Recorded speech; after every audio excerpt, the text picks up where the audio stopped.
Hey, I'm not as much of a massive scrub now. Okay, yeah. So, wow, I am big ol' scrubby lord. I fucking managed to fail on the first mission, but this time I went and changed it. So now I did the introduction thing, and also my game is lagging a tiny bit. That's a bit weird. Is it just that I don't have it on speed up that I feel like it's lagging? So anyways, interesting thing, and this is again like the random number generators at work. I found a car to scavenge, and cars is how you get car batteries. So yeah, I found a car, which means that I have a car battery, which also means that if I felt like it, I could just fix the car right away. I don't want to because it takes a long time, and I think the supplies is much more useful, but still. So that's the random number generators at work. I also had an event where I got a little bit of cash,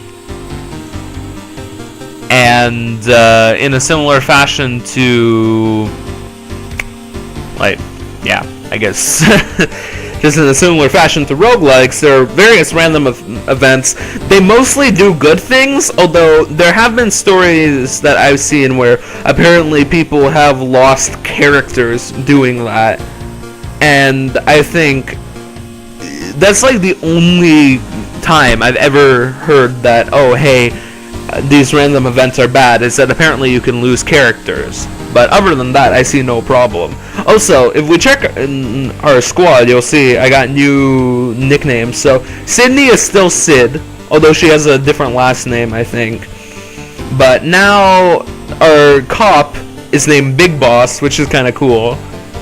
Mike is still the same, and this time Chris, our scientist, is named East. So that's cool. And other than that, there's not much to say. So this time I'm gonna try to be less of a scrub lord, and I'll assign Big Boss and Sid, and hopefully I won't fucking murder them, because that would be pretty cool to not murder my squad.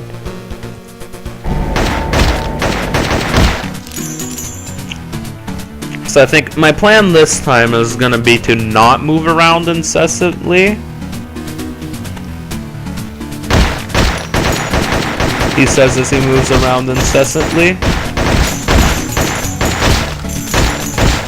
Yeah, I think this is my plan, is just to stand here.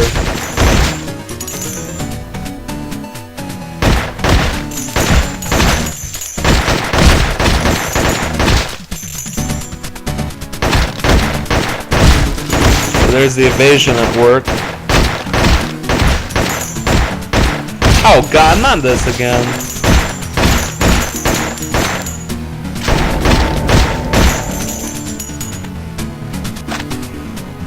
Also, it seems that having the tutorial on, when I had the tutorial on, I spawned with some support, some mortars or whatever they're called.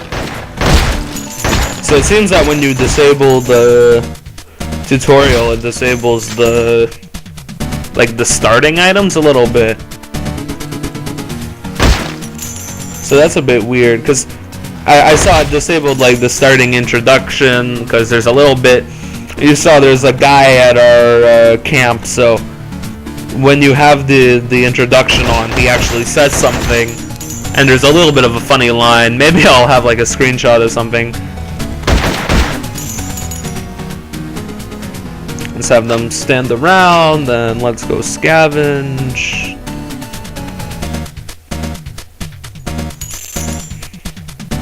Let's even have the cop scavenge, I think. Save a bit of time.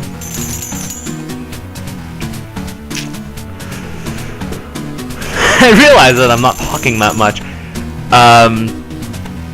But as you can see, I clicked on that and that selects all. There is also like a rubber banding, so you can select all like that. You can move them all at once, which is why I generally go for the select all, at least in these missions, because there's no reason not to select all, really. So I'm finding a bunch of supplies,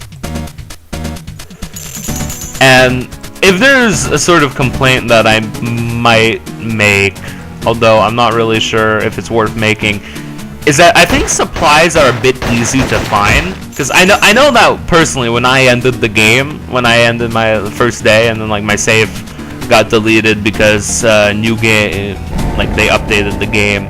Okay, newspaper stand. Take a look. There's like this is the only one with 3 events, and also I don't think anything actually happens. I found the best thing to do is to grab a magazine. Oh, well, I managed to pick up a porn mag. That's cool. But every now and again, you get events like it seems every single time I've picked up a magazine, I've gotten like today's best guns, or learning how to survive in any sort of bad event, and like. So the magazines seem to be the best for me, and as you can see, these guys are just working away. So, in case you're wondering, this does use real time.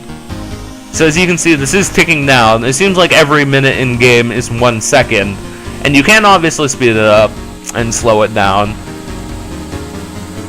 And also, I found out that you can just mash on your survivors to apparently make them take less time to rest. So that's a cool thing that you can do. So I'm gonna just mash on my survivors a bit, as well as speed it up.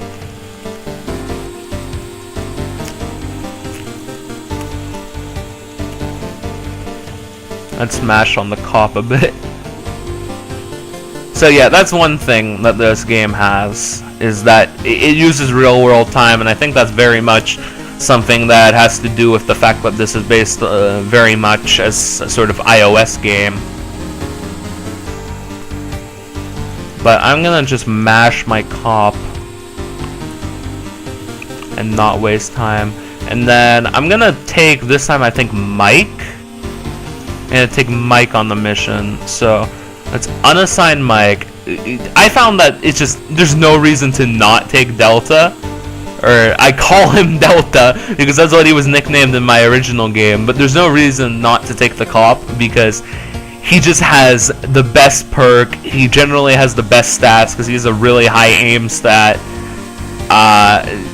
And there's no reason not to take him, because also he can't really do anything in the research because the research relies on both, like, you need to have both crafting skills and search skills, which is why, like, the scientist and the worker are kind of cool, but Sydney is really good at researching because she has balanced stats in both and pretty high stats in both. And I think actually I'm going to take Sydney as well, because as you can see, there's an exclamation mark on the map, and that, also the zombies are harmless, but still I'm concerned. What the exclamation mark means is that, conveniently enough, there's a survivor, so we get to see another one of the characters. And again, I've said that I found you can find all sorts of characters. It's all random number generators. But one of the cool things you can do is you, well, that's what I'm saying, is you can just find new characters, and there's also permadeath again. So I think what I'm gonna do for right now is I'm gonna have my cop sit in that little corner, have Mike sit over here, because he can just whack people in the face with his horrifically overpowered axe. And by the way, I think that's something, I don't think it needs much balancing, but it could use some balancing, is that Mike, at least at the start of the game, he's really OP, because he's got really high melee stat, and he also has a really high, tier melee weapon. I think it's tier 1, so I can't say it's high tier per se, but it's one of the better starting melee weapons, I think, is a better thing to say. Because out of the starting melee weapons that I've actually found, I've found like frying pans, baseball bats, there are a bunch of melee weapons in fact, as well as a bunch of guns. But like the fire axe has the best stats out of all of them, which is sort of to be expected. It swings slightly faster, and I think, oh my god, it's the fucking fuck! Oh jeez, I'm happy now. I'm happy right now. And as you can also see, there are a bunch of cars, and cars are really good because you can get car batteries as well as metal, and both car batteries